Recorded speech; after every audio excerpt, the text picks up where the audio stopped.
안녕하세요. 2월 21일 토요일 말씀 나눔으로 함께합니다. 오늘 함께 나눌 말씀은 열왕기상 2전 3절에서 4절 말씀입니다.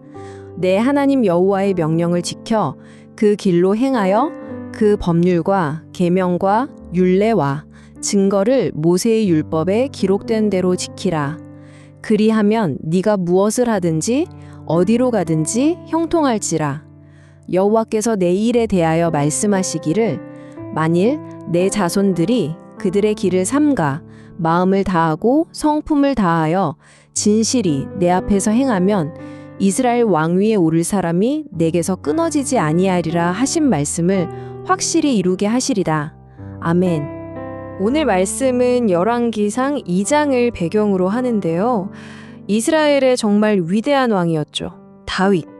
그 다윗이 아들이자 후계자인 솔로몬에게 마지막으로 남기는 말을 기록한 부분입니다. 생각해 보세요.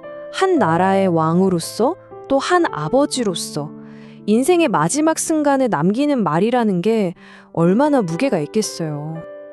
근데 여기서 정말 주목해야 할 점이 있습니다. 다윗이 솔로몬에게 가장 먼저, 그러니까 첫 번째로 명령한 것은 바로 하나님의 말씀을 지키라는 것이었습니다.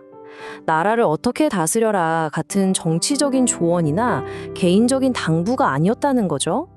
이것은 과거에 하나님께서 다윗에게 약속하셨던 말씀이고 이제 그 말씀이 다윗을 통해 솔로몬에게로 이어지는 아주 중요한 순간인 겁니다.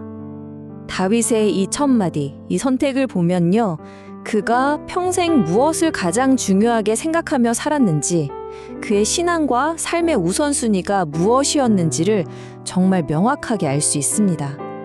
어떻게 보면 인생의 마지막 순간이 그의 삶 전체를 증명해 보이는 시간이었던 셈이죠. 자, 이 화면이 그 핵심을 딱 보여주는데요.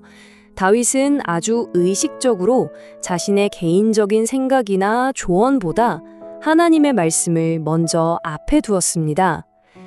물론 이 말을 전한 뒤에 아들에게 꼭 해주고 싶었던 개인적인 말들도 이어서 전하긴 합니다. 하지만 중요한 건 바로 그 순서였어요. 하나님의 말씀이 언제나 첫 번째였다는 것. 이게 중요합니다. 맞습니다. 다윗이라고 왜 아들에게 해주고 싶은 이야기가 없었겠어요. 정말 많았을 겁니다. 하지만 그게 그의 첫 번째는 아니었다는 거죠.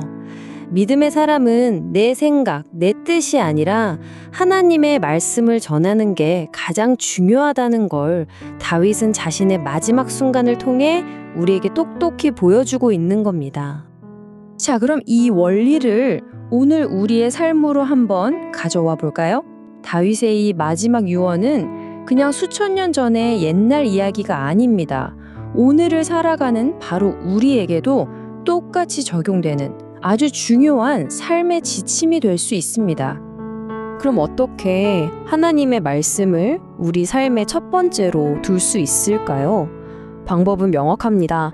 첫째, 말씀을 내 삶의 가장 중요한 첫 번째 기준으로 삼는 거예요. 둘째, 내 모든 생각의 중심에 말씀을 두는 거죠. 그리고 마지막으로 그렇게 중심을 잡았다면 내 생각과 뜻이 아니라 그 말씀을 따라서 살아가고 또 그 말씀을 다른 사람들에게 전하며 살아가는 겁니다. 이렇게 말씀을 따라 살아갈 때 하나님께서는 우리에게 형통의 복을 약속하셨습니다. 여기서 말하는 형통은요, 단순히 모든 일이 잘 풀린다는 뜻을 넘어서 우리가 무엇을 하든지 또 어디로 가든지 하나님께서 늘 함께 해주시는 그 은혜와 사랑을 의미하는 겁니다. 오늘 하루 여러분의 모든 삶의 자리에 바로 이 형통의 은혜와 사랑이 가득하시기를 주님의 이름으로 축원합니다. 이제 오늘 함께 나눈 말씀을 마음에 깊이 새기면서 다 같이 기도하는 시간 갖도록 하겠습니다. 기도하겠습니다. 우리를 형통하게 하고자 하시는 하나님, 오늘 하루 주의 말씀을 따라 살아가며 내 마음과 감정이 아닌 하나님의 말씀을 전하는 하루를 살아가게 하여 주옵소서. 감사와 사랑의 말이 우리 입술에 가득하게 하여 주옵소서. 우리의 입술이 다른 일에 축복하는 입술이 되게 하여 주옵소서. 그리하여 하나님의 사랑이 우리 가정과 삶의 자리 가운데 가득하게 하여 주옵소서. 우리를 사랑하시는 예수 그리스도의 이름으로 기도드립니다.